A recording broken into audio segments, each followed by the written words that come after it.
So lovely to see everyone today for our intention setting call for the self-appreciation code. So this is the code to focus on if you want to invite more joy into your life. More joy, more playfulness, more lightness, less seriousness, less pressure, and getting caught up in all of the demands and all of the pressures of life. So this is a good one for therapists to really focus on. It's really hard to sustain a career in the helping profession, obviously, if you're feeling burnt out. And this is an energy thing. If you're giving, a lot of energy is going outwards. But we just can't keep going in one direction. We need to receive. We need to receive back something so that we can get replenished. Kind of like putting petrol in a car. You just keep driving, the petrol's going to run out and it's not going to be great for the car. And why I think this gets overlooked a lot in the helping profession is because many of us have schemas that specifically block us from this more receiving or replenishing ourselves or giving back to ourselves. So there's two particular schemas that we focus on in this code. Okay, so the two schemas that block us from really experiencing joy in a sustainable way are the unrelenting standard schema and the approval-seeking schema. We're going to talk about why they block joy. And today we're going to all set an intention to activate more self-appreciation and more joy and to start honoring our nervous system. Okay, so all of you are familiar with the unrelenting standard schema, which is basically the schema that says you still haven't done enough. You still need to do more. And it's really important that you finish that thing and that you do more and you achieve more. And there's all these messages about why that's so serious and so important. Like, well, if you don't do the thing, something bad is going to happen. It's going to be bad for our family if you don't keep working hard. Maybe we'll go into poverty, or maybe you won't make us proud if you don't, achieve those high standards. That we'll be disappointed, and we won't get to feel proud, like we're all special and good. So that can be one of the things that really drives the unrelenting standard schema. But I see this happening a lot in families where there's some unhealed trauma. So if there's unhealed trauma in a parent or caregiver, then the child of that parent with unhealed trauma may get this message that, well, if I just work really hard or achieve a lot of things, make them proud of me, and also fix things, fix problems. If I get really good at fixing problems and looking for problems and then finding the solutions, then everything will be okay. Okay, so it's a really good one to consider if there's one generation of unhealed trauma that someone may have picked up the unrelenting standard schema as a potential solution for that.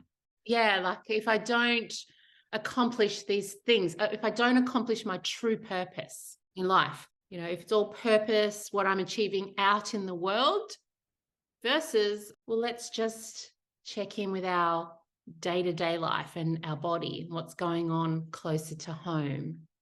How do I feel in my body?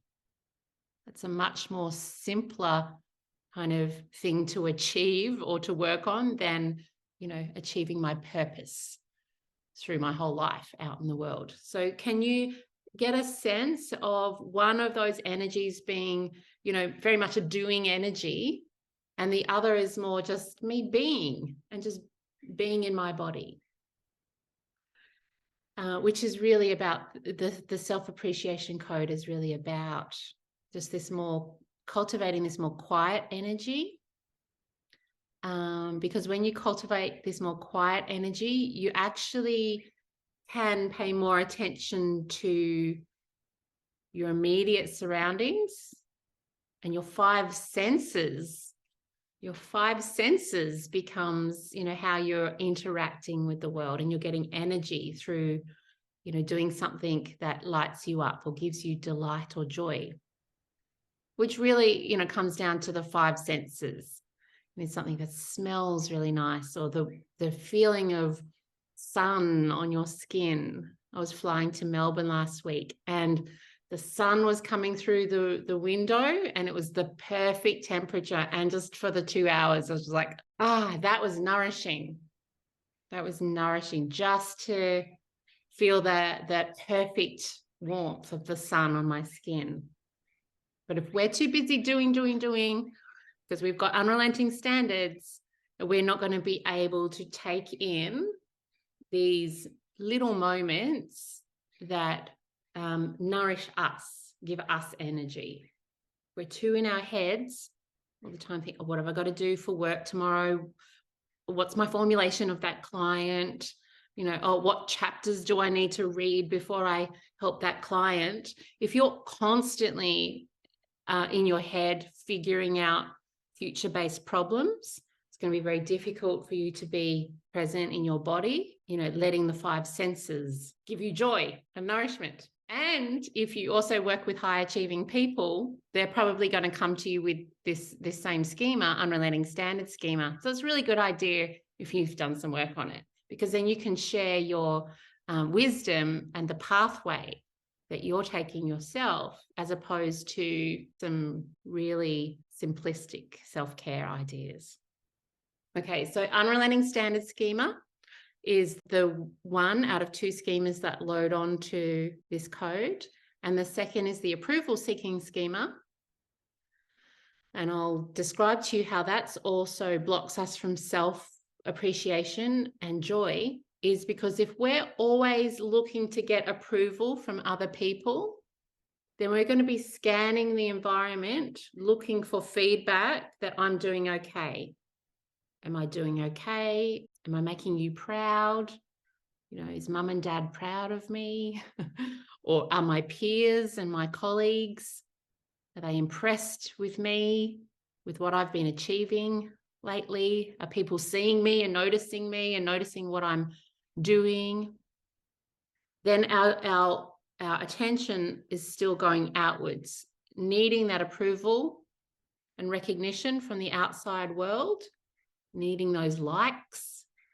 Then it becomes a little bit of a, like a treadmill that we can get on. But what if the likes or the approval isn't available today? Then we might feel this compulsive urge to do something to sort of prove ourselves to get that approval back. That's very exhausting. Okay, that's very exhausting, and we're not going to be just relaxed and in that nice parasympathetic nervous system place if we are, just sort of busy, figuring out how can we get that approval. Okay, so there's two healing pathways. Self-care is the healing pathway for the unrelenting standard schema, and self-praise is the healing pathway for the approval-seeking schema. Okay, so self-care, the way that we talk about self-care in the wellbeing codes is really about tuning into your nervous system, letting your body give you feedback about what you need. Okay, so it's not just about doing things on a list, like have a bath, 20 minutes of meditation. What if your nervous system doesn't need that though? What if your nervous system's saying, get outside and have a run? The only way that you're going to know how to take care of yourself is by going inwards. Ask your body. Talk to every part of your body. Put your hand, over your heart. Okay, heart, tell me what you need to feel filled up. Stomach, what do you need? Adrenal glands, If you were to put your hands over your adrenal glands, on your lower back, are they running on overdrive? Are they going zzz, shooting out all this cortisol? If so, drop down into your body and talk to your adrenal glands and say, adrenal glands, what do you want me to know? What do you want me to pay attention to? What do I need to understand? And what changes might I need to make so that you don't feel the need to produce all this adrenaline into my system? So that's the kind of self-care that we're talking about here in the wellbeing codes, in the self-appreciation code. Not a list of things that someone else has developed or written, but what your body is telling you what you need for self-care. Because I might need a nap at 2 o'clock, but you might need to go and catch up with a friend for coffee at 2 o'clock. So hopefully you're getting a sense of what we mean by self-care, and it involves being really in tune with your own body and its signals, which is telling you, your body is telling you, this is how you can care for me. And that's true self-appreciation. It's like, I appreciate my body. I know that my body is not just here like a machine to give and to serve, but it's here to receive and to also be energized and be appreciated. So it's the self-care pathway for unrelenting standards. The self-praise, which is the healing pathway for the approval-seeking schema, is, can you pat yourself on the back and say, I had a really good day at work and I'm doing really well right now. And I'm really happy with where I'm at in my career. I'm doing well and I'm happy with where I'm at right now.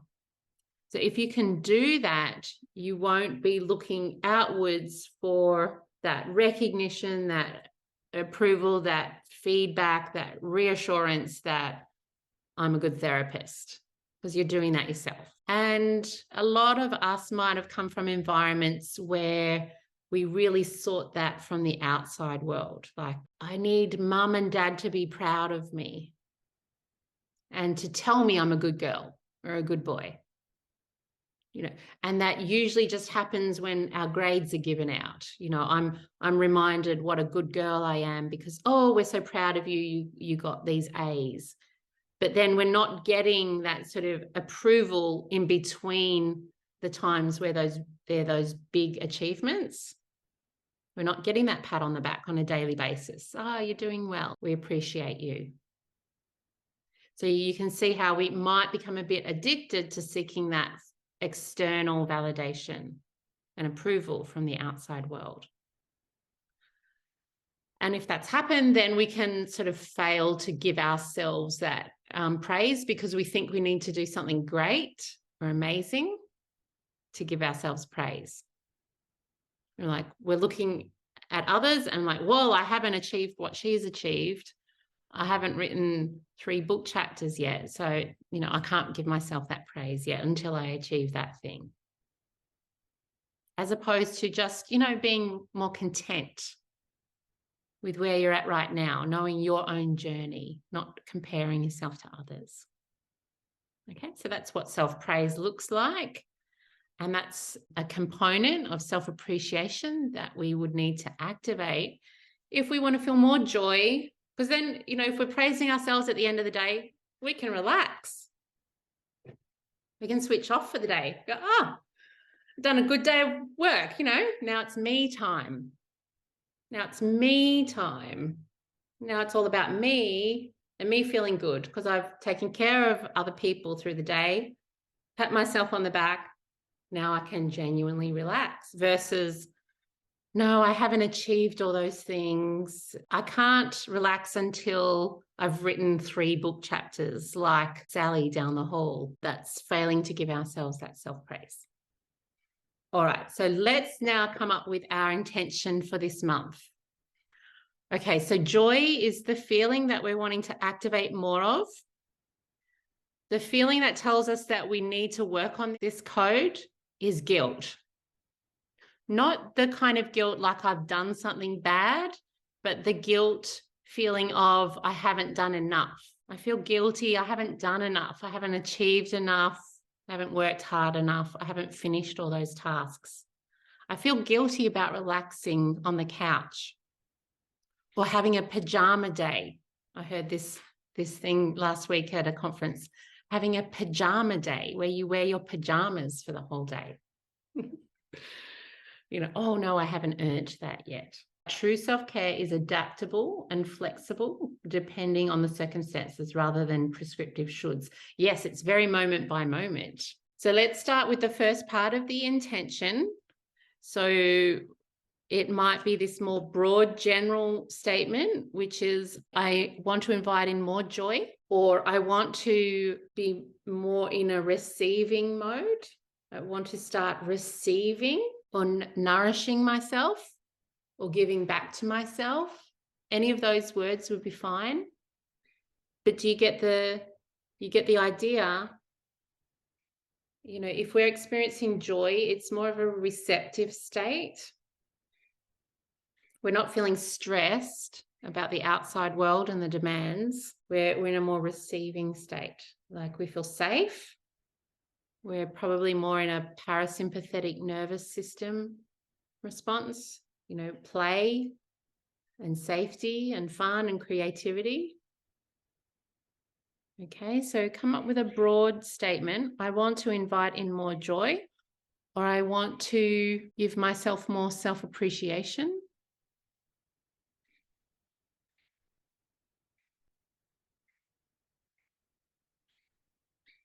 Anything like that. And let me know if you have trouble with the wording.